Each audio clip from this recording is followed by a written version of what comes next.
ধর্মীয় সংখ্যালঘু ইস্যুকে কেন্দ্র করে ভারতের উস্কানিমূলক কর্মকাণ্ড বাংলাদেশের স্বাধীনতার সার্বভৌমত্বের জন্য হুমকি বলে অভিযোগ করেছেন সশস্ত্র বাহিনীর অবসরপ্রাপ্ত কর্মকর্তারা। দেশের জনগণকে সাথে নিয়ে ভারতের সকল ষড়যন্ত্র রুখে দেওয়ার ঘোষণা দেন তারা।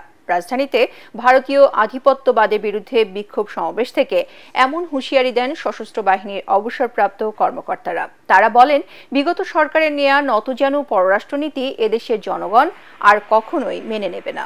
জিএম তসলিমের রিপোর্ট।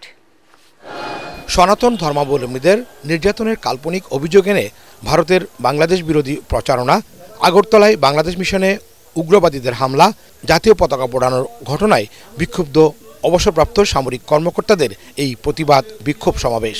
ভারতীয় আগ্রাসনের প্রতিবাদে রাওয়া ক্লাবে সংক্ষিপ্ত সমাবেশ শেষে বিক্ষোভ মিছিল করেন সশস্ত্র বাহিনীর অবসরপ্রাপ্ত সদস্যরা। মহাখালী থেকে শুরু হয়ে প্রধান উপদেষ্টার কার্যালয় ঘুরে আবারও রাওয়া ক্লাবে গিয়ে শেষ হয় বিক্ষোভ মিছিল।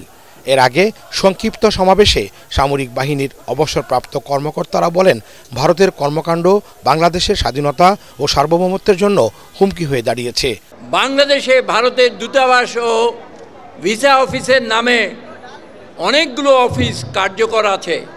আমরা ধারণা করি এই সমস্ত অফিস গোয়েন্দা বৃত্তি ছাড়া আর বিশেষ কিছু করে না।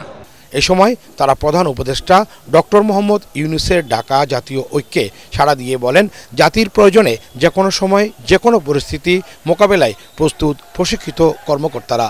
যখন আমাদের সার্বভৌমত্বের উপর হামলা হয়, আমাদের পতাকা পদদলিত হয়, আমাদের দূতাবাসে আক্রমণ হয়, তখন আমরা সশস্ত্র বাহিনীর সদস্যরা চুপ করে থাকতে পারি না।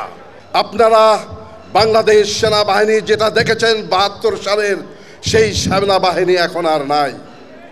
আমরা এখন যুদ্ধোপযোগী এবং যে কোনো শত্রু মোকাবেলায় প্রস্তুত। তারা বলেন, ক্ষমতায় থাকার জন্য ভারতকে খুশি করতে পতিত আওয়ামী লীগ সরকার দেশের স্বার্থ বিসর্জন দিয়েছিল।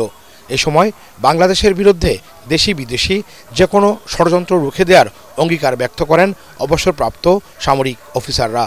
তারা আমাদেরকে আবার তাদের একটা ডিপ স্টেট হিসেবে পরিণত করতে চায়। We must stop everything in Bangladesh.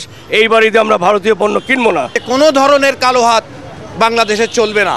We love all Indian people, but we hate present Indian government and their heinous activities against our motherland. জাতীয় স্বার্থে সবাইকে ঐক্যবদ্ধ থেকে অন্তর্বর্তীকালীন সরকারকে সহযোগিতা করার আহ্বান জানান অবসরপ্রাপ্ত সামরিক অফিসাররা। GM Taslim, ATN Bangla, Dhaka.